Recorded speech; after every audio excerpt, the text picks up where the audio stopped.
자, 지금부터 제가 부르는 것이 무엇인지 한번 맞춰보시기 바랍니다. 해리 윈스턴, 까르띠에, 반 클리프 앤 아펠, 루이비통, 구찌, 페라가모, 보테가베네타, 이름 말하기도 힘들어요. 지방시, 몽클레르, 에르메네질도 제냐, 베르사체. 이게 뭘 제가 불렀을까요? 잘하시네. 아마 집에 이 상표 하나씩은 아마 다 가지고들 계시지요? 아, 하나가 아니라 많이 가지고 계신다고? 자, 맞습니다. 이거 명품 브랜드입니다. 근데 요것 말고도요, 수십 개가 더 있더라고요. 근데 도무지 어떻게 읽어야 될지를 모르겠어요. 그래서 지금 제가 읽은 것도 제대로 읽은 건지 모르겠네요. 하여튼 별의별 명품 브랜드가 잔뜩 있더라고요. 그리고 그 매장에, 그 명품 브랜드를 파는 매장에는 수많은 사람들이 몰려듭니다. 이렇게 많은 사람들이 명품을 참 좋아합니다. 그렇잖아요. 백화점을 가든지 아니면 공항 면세점을 가면은 우리 여자 성도들은 항상 그 가방에 눈이 휙 가잖아요. 그래서 저 가방 하나 저 명품 가방 하나 있었으면 좋겠다. 보통 여자들은 명품 가방, 명품 옷, 남자들은 명품 자동차 라는 거 하나 있었으면 좋겠다, 이런 생각들을 하게 됩니다. 명품을 참 좋아합니다. 자, 그런데 이 명품의 뜻이 뭡니까? 우리가 명품이란 말을 참 많이 쓰는데 이 명품이 가진 개념을 정확하게 알고서 사용해야 될 것 같아요. 이 명품의 사전적 원래 의미는 오랜 기간 동안 사람들 사이에서 사용되며 상품적 가치와 브랜드 네임을 인정받은 고급품이라는 의미가 바로 이 명품입니다. 이런 물품들은 기업의 고급화 전략과 맞물려서 상당히 높은 이 거품 가격대를 형성하고 있는 경우가 대부분입니다. 아니 그냥 가방 하나 보면 이거 뭐 기껏해야 한 1, 20만 원 할 것 같은데 1, 200만 원 하고, 하여튼 가격이 사실 거품 가격인 것들이 너무 많다라는 것입니다. 명품이란 말은 럭셔리라는 단어를 번역한 말입니다. 그런데 원래 이 럭셔리라는 단어는 명품이라는 의미를 가지고 있는 것이 아니라 호화품, 사치품이라는 이런 말이었습니다. 그런데 우리나라에 본격적으로 이 호화품, 사치품 업계가 들어설 무렵에 그 어감이 좋지 않아서, 호화품, 사치품 하면 한참 우리나라가 이제 경제적으로 부흥하고 아직도 이제 개발도상국에서 선진국으로 가는 그 중간에 있는 그런 시대였기 때문에, 그래서 사람들이 열심히 일하고 근면하고 성실하게 일하는 그런 시대였기 때문에 이 호화품, 사치품이라는 그 어감이 좋지 않아서 상수를 발휘해서 명품이라고 번역해서 들어오게 된 것입니다. 사실 명품이라 불리는 상품들이 팔리게 된 원래 이유는요, 그 제품의 품질이 탁월하게 좋았기 때문이었습니다. 이 제품의 품질이 너무 좋았기 때문에 그래서 그 제품을 사게 되고 그 제품을 명품이라고 불리게 된 것입니다. 저 어릴 때만 하더라도 무슨 학용품 같은 거 있을 때 누가 친구 아버님이 뭐 어디 외국을 갔다 온다 그러면 이제 연필을, 미제를 사오면 야 이게 미제 연필이야 그러면 막 다들 우와 이게 뭐 메이드 인 USA 막 그러면서 막 되게 좋게 보고요.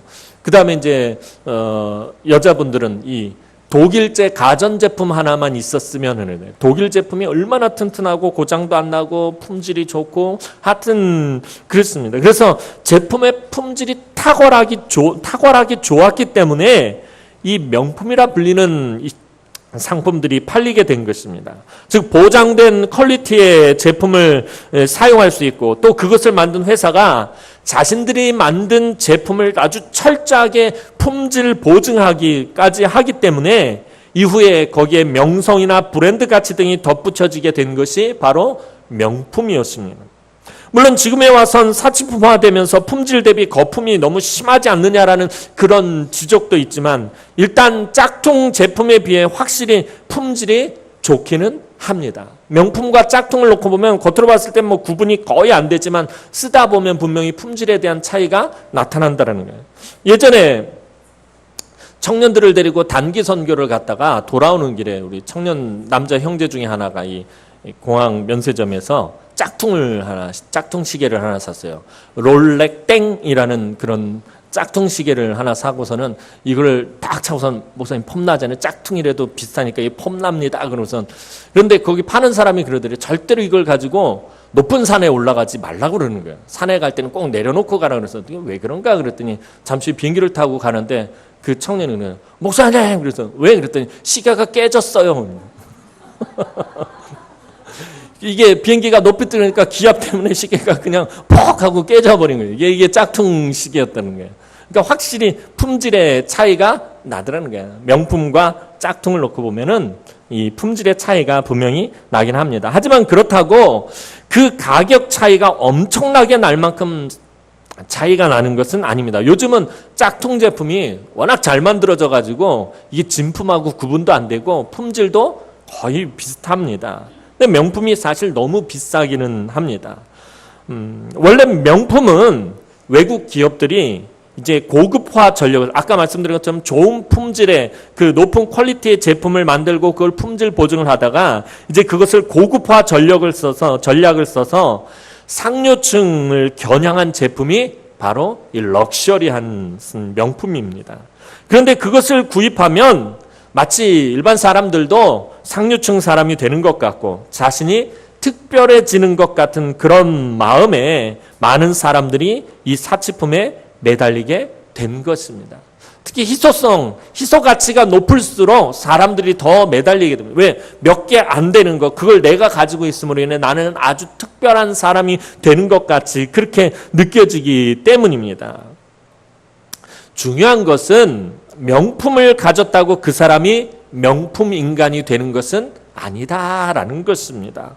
명품 가방을 메고 명품 차를 탔다고 해서 그 사람이 명품 인생을 사는 것은 아닙니다. 우리 뉴스에서 요즘 자주 보는 게 뭐예요? 명품 가방을 메고 명품 차를 탄 사람이 갑질을 하면서 완전히 짝퉁 인생을 살면서 자기는 이 명품 인생을 사는 것 같이 그렇게 살더라는 것입니다. 명품 인생을 살아야 명품 인간이 되는 것입니다. 명품을 가졌다고 명품 인간이 되는 것이 아니라 그 사람의 삶이 명품 인생이 되어야 명품 인간이 된다는 것입니다. 제가 이 시간에 명품을 사용하지 말라는 말이 아니에요. 집안에 있는 모든 명품 다 갖다 버려라 그렇게 말하는 다 갖다 버리면 제가 다 주워갈 거예요. 예, 명품을 쓰지 말라는 말이 아니라 명품을 사용하면서 그 명품의 격이 떨어지지 않는 사람이 되었으면 좋겠다라는 것입니다. 원래는 이런 명품 브랜드가 그냥 생긴 것은 아닙니다. 유럽에서 명품 장인들이 오랜 세월 걸쳐가며 노력하고 수고하고 기술을 연마해서 만들어낸 것입니다. 많은 사람들이 길드에 들어가서 장인에게 기술을 배우고 전통을 이어가며 그 브랜드를 지켜낸 것입니다. 짝퉁을 만들거나 손쉬운 가짜를 만드는 것이 아니라 자신이 수없이 노력하고 습득한 기술과 지식으로 이 브랜드를 만들었습니다. 그런데 요즘은 노력하여 기술을 배우고 수련하려는 것이 아니라 그저 베끼고 카피하고 따라하는 그런 짝퉁이 판을 치고 있습니다. 왜 설교 초두에 이렇게 명품 이야기를 장황하게 하냐면 신앙에도 명품 신앙이 있기 때문입니다. 이 명품 신앙은 그냥 하루아침에 만들어지는 것이 아닙니다. 오랜 시간 배우고 익히고 훈련받고 연단받아야 만들어진다라는 것입니다. 그냥 오늘 내가 지금 당장 예수 믿었다고 해서 내가 바로 명품 신앙인이 되는 것이 아니다라는 것입니다. 오랜 세월 동안 훈련받고 연습하고 익히고 또 연단받아야 명품 신앙인이 된다라는 것입니다. 무조건 오래 했다고 명품이 만들어지는 것 또한 아닙니다. 어떤 사람은 오래도록 신앙생활을 했지만 제대로 배우지 못하고 제대로 훈련받지 못해서 짝퉁 신앙인데도 자신이 마치 명품 신앙인 줄 착각하는 사람도 있다라는 것입니다. 오늘 저와 여러분은 사실 최고의 브랜드를 가지고 있습니다.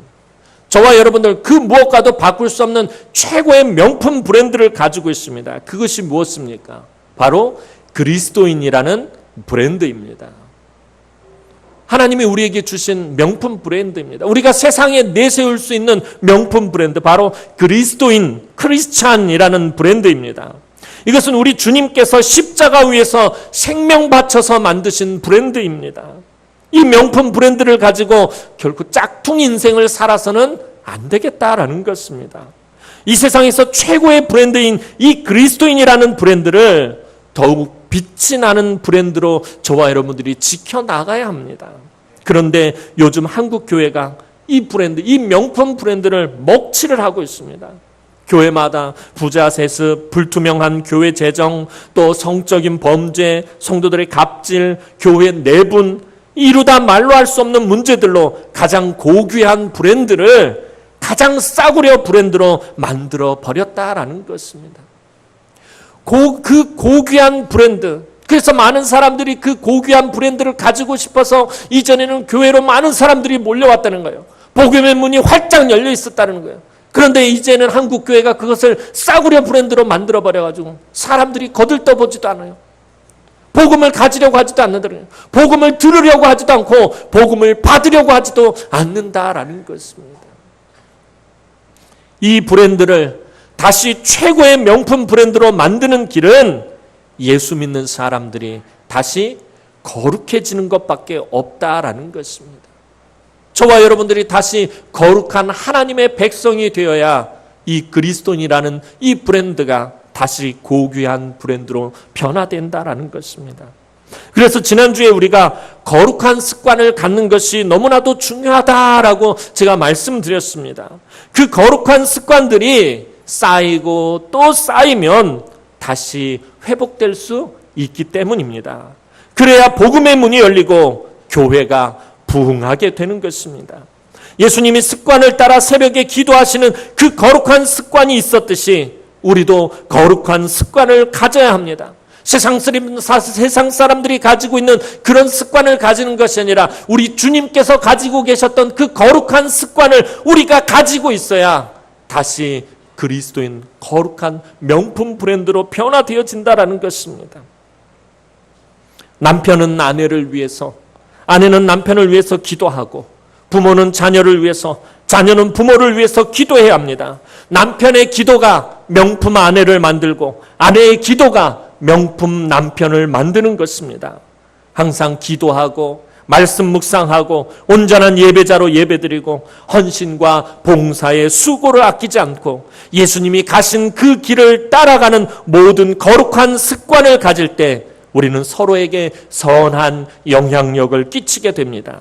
이것이 오늘 바울이 말하는 본받는 자가 되는 것입니다. 저와 여러분은 매일같이 하루하루의 삶을 살아갑니다. 그런데 이 하루의 삶, 오늘 내가 살았던 이 하루의 삶이 내가 어떤 사람인지 보여주는 거울과 같은 것입니다.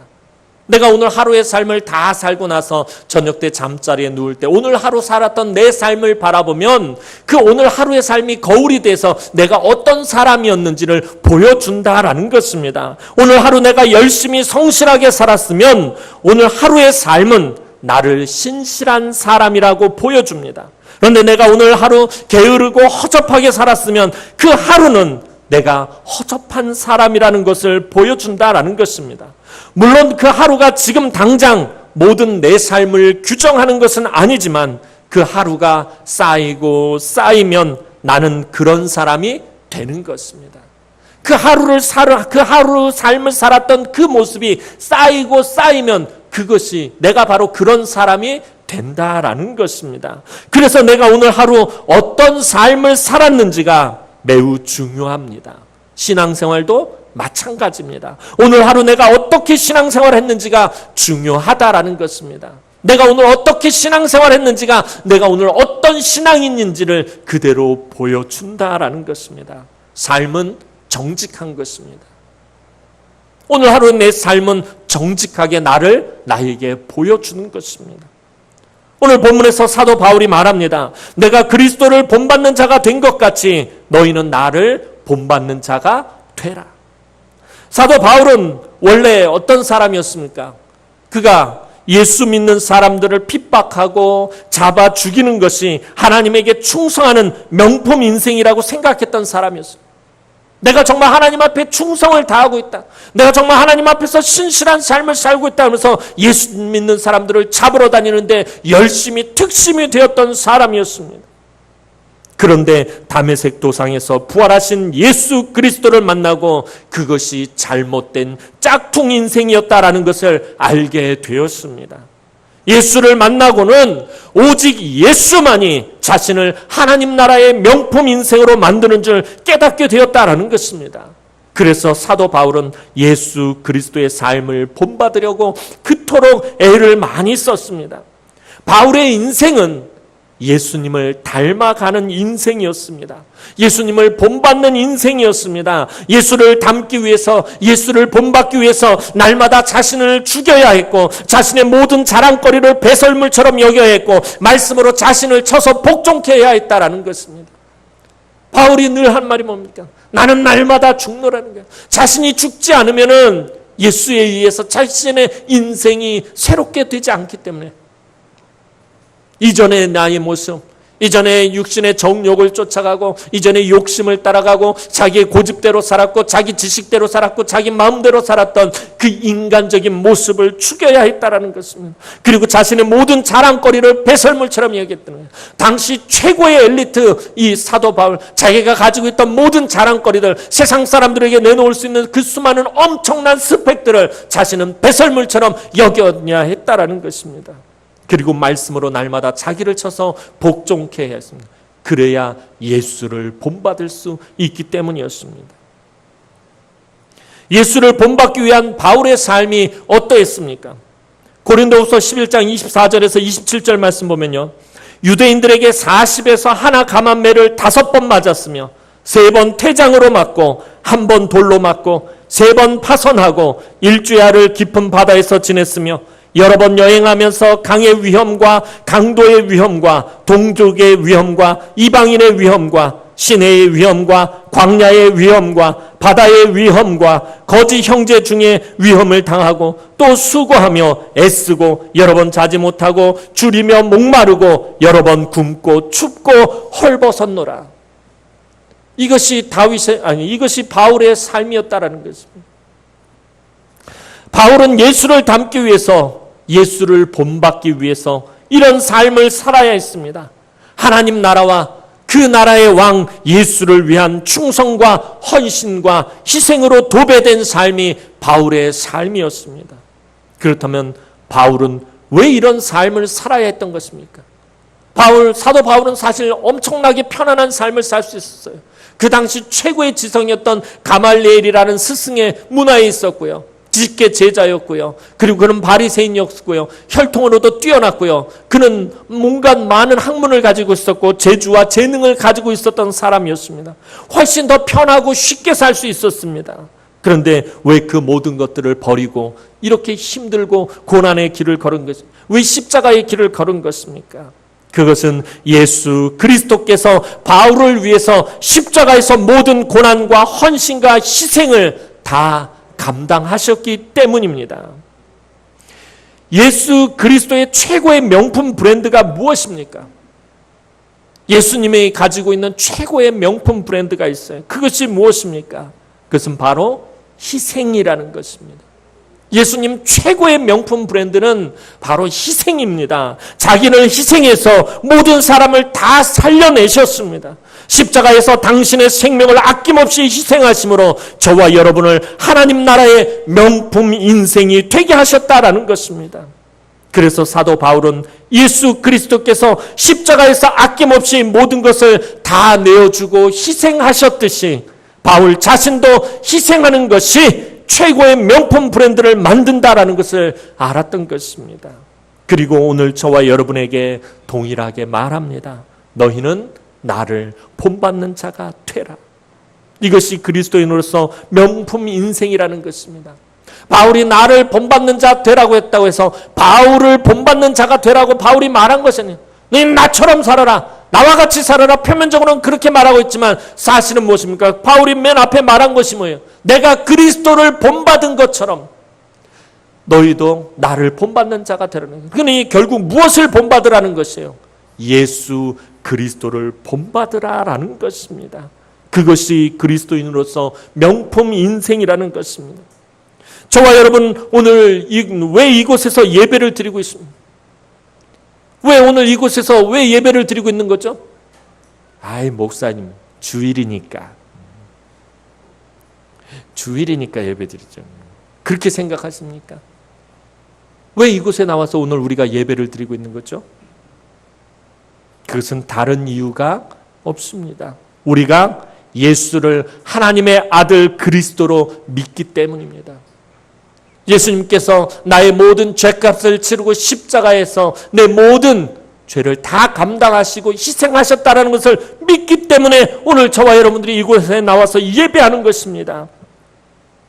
다시 말해서 우리가 이곳에서 예배드리는 것은 예수를 본받기 위해서라는 것입니다.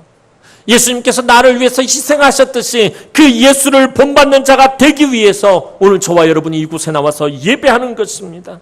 우리는 예배를 드리며 하나님 나라의 백성의 수준으로 변화되어야 합니다.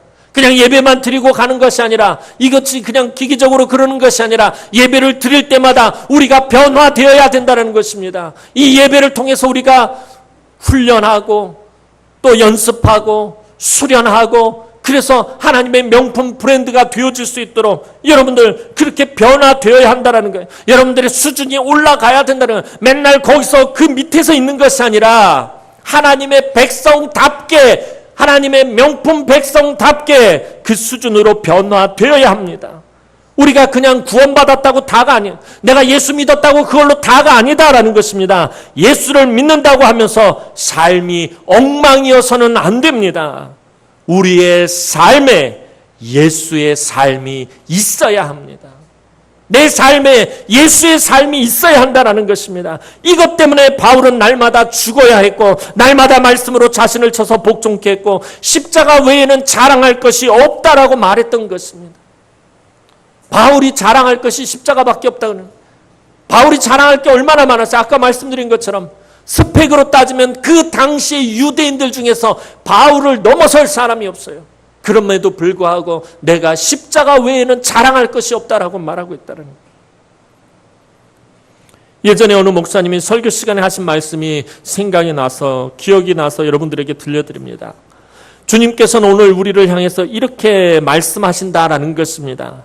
너는 천국을 가는 티켓만 손에 쥐고 있지 말고 네 자신이 천국 가는 티켓이 되어라. 주님이 오늘 우리에게 그렇게 말씀하신다는 거예요. 천국 가는 그 차표만 손에 쥐고 있지 말고 네 자신이 천국 가는 차표가 되어라라고 주님은 말씀하신다라는 것입니다. 예수님은 우리의 천국 티켓입니다. 이 티켓 없으면 천국에 들어갈 수 없어요. 예수라는 그 티켓이 우리 손에 없으면 천국에 들어갈 수 없어요. 그러므로 우리가 예수를 본받는 자가 되라는 것입니다. 나를 통해서 다른 많은 사람들이 천국에 갈 수 있어야 한다라는 것입니다.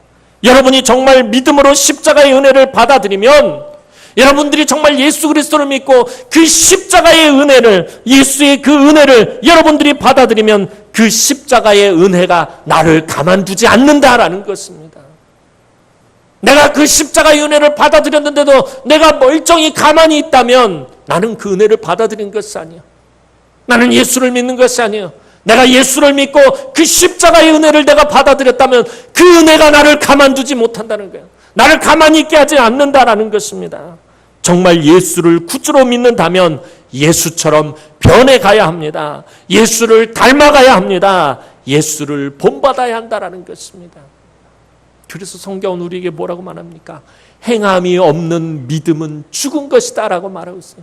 우리의 삶에 예수가 나타나지 않으면 우리의 믿음은 죽은 것이다라는 건 아무것도 아니다라는 것입니다. 예수를 본받는다라는 것은 내가 완전히 예수님과 똑같아지는 것을 말하는 것이 아닙니다. 예수를 본받는다고 해서 내가 예수님과 똑같이 된다는 것을 말하는 것이 아닙니다. 내가 예수님을 보여줄 수 있어야 한다는 것입니다. 예수를 본받는다는 것은 내 삶을 통해서 예수를 보여주는 것입니다.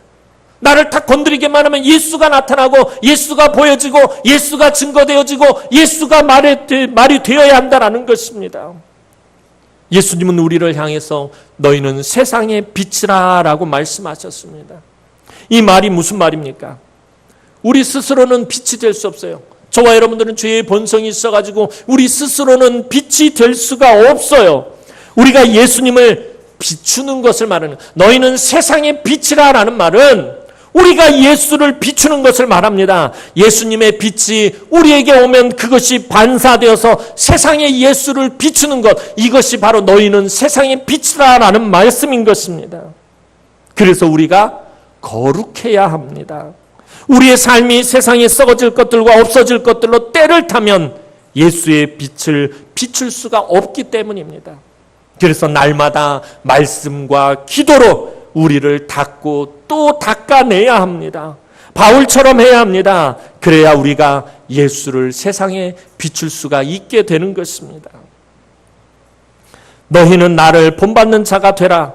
바울이 말한 것, 이 말에는 또 한 가지 중요한 의미가 담겨져 있습니다. 그것은 우리가 서로에게 본받는 자가 되어야 한다라는 것입니다. 목사라고 해서 본받을 자가 없는 것 아닙니다. 목사인 저도 본받을 건 본받아야 합니다. 목사인 저도 장로님을 본받아야 하고요. 권사님을 본받아야 하고요. 집사님을 본받아야 하고요. 심지어 주일학교 어린 아이일지라도 본받을 것은 본받아야 합니다. 교회 중직자들도 평신도들에게서 본받아야 합니다. 평신도들은 중직자들에게서 본받아야 합니다. 서로가 서로에게 본받는 자가 되어 주어야 합니다. 인간적인 훌륭한 모습을 본받으라는 것이 아니라 서로에게서 비춰지는 예수의 모습을 본받으라는 것입니다. 그러기 위해서는 나 스스로가 거룩해져야 합니다. 거룩한 습관을 가져야 합니다. 그래서 우리가 누군가를 바라보면서 난 저분의 기도 생활을 본받고 싶어. 야, 저 권사님 참 기도 많이 하시네. 나도 저렇게 깊은 기도의 경지에 들어가고 싶어. 나도 저분처럼 저렇게 기도했으면 좋겠어. 저분의 기도 생활을 본받고 싶어.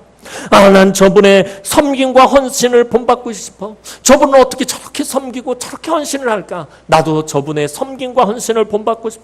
난 저분의 온유함을 본받고 싶어. 저분은 어쩜 저렇게 온유한지 몰라. 늘 양보하고 늘 희생하고 늘 자기를 내어주고 늘 자기를 꺾고, 참 저분은 온유한데 그 온유함을 내가 참 본받았으면 좋겠다. 또 난 저분의 인자함을 본받고 싶어. 저분은 참 어쩜 저렇게 인자한지 몰라. 많은 사람들을 그렇게 친절하게 대하고 자비롭게 대하고 인자하게 된. 난 저분의 겸손함을 본받고 싶어. 저분은 저렇게 겸손해. 어쩜 저렇게 겸손할 수 있을까? 늘 나를 다른 사람보다 나를 낮게 여기고 다른 사람을 더 좋게 여기고 참 겸손한 분이야. 나도 저분처럼 겸손해지고 싶어. 난 저분의 예배 자세를 본받고 싶어. 어쩜 저렇게 예배를 드리지? 어떻게 저렇게 예배하면서 감동과 감격을 누리고 저렇게 하나님의 풍성하신 은혜를 누릴까? 나도 저분처럼 예배하는 자세를 본받고 싶어. 난 저분처럼 저분의 믿음을 본받고 싶어. 저분은 어쩜 저렇게 믿음이 강할까? 어쩜 저렇게 믿음이 훌륭할까? 어떻게 저렇게 믿음이 탁월할까? 난 저분의 믿음을 본받고 싶어 하면서 우리가 서로에게 본받는 자가 되어야 한다라는 것입니다. 멜컴 글래드웰이라는 캐나다 작가가 있습니다. 근데 이 사람이 그의 책에서 1만 시간의 연습이라는 것에 대해서 이야기하고 있습니다. 무엇인가를 이루고 성취하고 승리하기 위해서는 1만 시간의 연습이 필요하다라는 것입니다. 우리가 살아가면서 뭔가를 이루고 성취하고 또 승리하기 위해서는 1만 시간의 연습이 필요하다라고 이 작가는 말하고 있습니다. 대표로 다윗에 대해서 이야기합니다. 다윗이라는 약자가 어떻게 골리앗이라는 강자를 이길 수 있었느냐라는 것이에요. 다윗이라는 약자가 골리앗이라는 강자를 이길 수 있었던 것은 다윗이 태어나면서부터 무적의 용사였기 때문이 아닙니다. 하나님은 다윗을 광야에서 양을 치게 하면서 그를 철저하게 준비시키셨어요. 광야에서 그냥 다윗이 한가롭게 양만 치고 있었던 것이 아니라 그곳에서 끊임없이 훈련하고 연습하고 있었다라는 것입니다. 그가 무엇을 연습하고 있었겠습니까? 다윗은 유대 광야에서 양을 치면서 틈틈이 멀리 있는 돌을 맞추는 연습을 했다라는 것입니다. 저기다 돌을 하나 놓고서는 이쪽에서 돌을 들고서는 그것을 물매로 맞추는 연습을 끊임없이 그가 광야에서 해왔다라는 것입니다. 그 연습을 게을리하지 않았습니다. 다윗은 또 매일같이 수금을 연주하는 연습을 쉬지 않았습니다. 밤마다 그가 수금을 연주하면서 하나님을 찬양하고 그가 유대 광야에서 홀로 외로움을 이겨내면서 하나님과 인격적인 교제를 나누면서 수금 연습을 하는 것을 쉬지 않았습니다. 그렇기 때문에 다윗이 수금을 연주할 때 악신에 들린 사울왕에게 악신이 떠나가고 그 사울왕이 평안을 찾을 수 있었고요. 골리앗이라는 그 용맹한 전사를 쳐서 이길 수 있었다라는 것입니다. 아무것도 연습하지 않고 아무것도 훈련하지 않고 아무것도 배우지 않고 아무것도 익히지 않은 사람 하나님이 사용하지 않는다라는 거예요. 그 사람이 결코 승리하는 삶을 살 수 없다라는 것입니다. 그 사람이 어떻게 이루고 성취하는 삶을 살 수 있겠습니까? 절대로 그렇지가 않다라는 거예요. 1만 시간은요, 하루 3시간씩 일주일에 20시간씩 그렇게 10년을 연습하는 시간이다라는 것입니다. 우리가 뭔가를 이루고 성취하려면 이런 연습의 시간이 필요하다라는 것입니다. 이런 땀과 눈물과 연습이 있었을 때 비로소 승리하는 것입니다. 하나님은 이런 사람을 사용하시고 이런 사람을 통해서 영광을 받으시고 이런 사람을 통해서 능력을 나타내시기를 기뻐하신다라는 것입니다. 사랑하는 성도 여러분, 우리가 해야 할 1만 시간의 연습이 무엇입니까? 그렇다면 우리가 해야 할 1만 시간의 연습이 무엇이냐라는 것입니다. 그것은 오늘 사도 바울처럼 예수님을 본받는 것입니다. 예수님을 본받는 자가 되는 것입니다. 대충 흉내내는 짝퉁이 되는 것이 아니라 오래도록 수련하고 연습하고 노력하는 것이 귀찮아서 그냥 대충 흉내내면서 살아가는 것이 아니라 그래서 그렇게 짝퉁으로 살아가는 것이 싸구려 가짜가 되는 것이 아닙니다. 진짜 명품 그리스도인이 되는 것입니다. 그러기 위해서는 연습과 훈련과 연단이 필요합니다. 거룩한 습관이 필요합니다. 바울처럼 자기를 희생해야 합니다. 바울이 자신을 희생할 수 있었던 것은 아낌없이 자신을 내어주신 예수님을 본받았기 때문입니다. 오늘 본문에서 자기도 예수님에게서 배웠다라고 분명히 바울은 말하고 있습니다. 날마다 예수를 본받으려고 연습했더니 날마다 예수를 닮아가려고 노력했더니 예수님을 비추는 삶을 비로소 살게 되었다라는 것입니다. 내가 하루아침에 예수를 나타낸 것이 아니고 내가 하루아침에 예수를 본받는 자가 된 것이 아니라 끊임없이 노력하고 연습하고 사도 바울이라는 대사도조차도 끊임없이 날마다 자기를 쳐서 복종케 하고 날마다 자기의 자랑할 것을 배설물로 여기고 날마다 말씀으로 자기를 쳐서 자기를 죽여야 했다라는 것입니다. 그런 시간들을 통해서 예수를 비추는 삶을 살게 되었다는 거예요. 사도 바울도 일만의 연습 시간이 필요했다라는 것입니다. 사랑하는 성도 여러분, 저는 아직 사도 바울처럼 저를 본받으라고 말하지는 못합니다. 여러분도 아마 저와 마찬가지일 것입니다. 하지만 우리가 끊임없이 예수를 본받고 우리 믿음의 조상들을 본받으며 연습하고 또 연습하고 연단받고 또 연단받고 희생하고 또 희생하고 겸손하고 또 겸손하고 사랑하고 또 사랑해서 서로 본받는 자들이 우리 교회 안에서 많아졌으면 좋겠습니다. 예전에 서울에서 섬기던 교회에서 신방을 갔다가 저희 교구 집사님의 며느리를 만나게 되었습니다. 통 교회를 나오지 않는 것이에요. 전에 젊을 때는 결혼하기 전에는 신앙생활을 잘했다고 하는데 결혼한 뒤에 교회를 나오지 않는 것입니다. 오히려 이상해서 신방을 갔다 오다가 만나서 이제 권면을 합니다.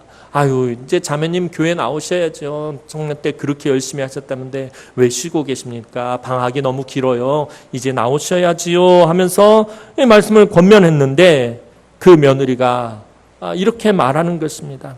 우리 시어머니가 믿는 예수라면 나는 교회 안 갈랍니다. 이 며느리가 이렇게 말한 이유가 무엇입니까? 이 며느리가 이렇게 말한 것은 그 시어머니 집사님의 삶에서 예수가 보이지 않기 때문이었습니다. 그 삶에서 예수가 나타나지 않았기 때문입니다.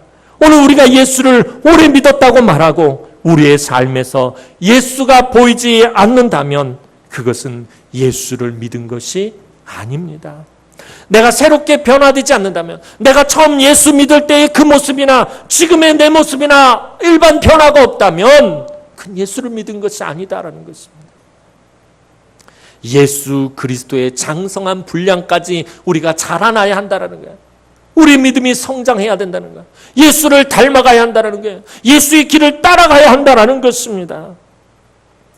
그런데 내 삶에 예수가 나타나지 않는다면, 내 삶에 예수가 보이지 않는다면, 내 삶에 예수를 비추지 못한다면 그것은 아직도 내가 내 삶의 주인으로 있는 것입니다. 예수를 구주로 받아들여서 그 예수님을 따라가는 삶, 그 예수님이 하시는 말씀대로 사는 것이 아니라 여전히 아직도 내가 내 삶의 주인으로 있는 것입니다.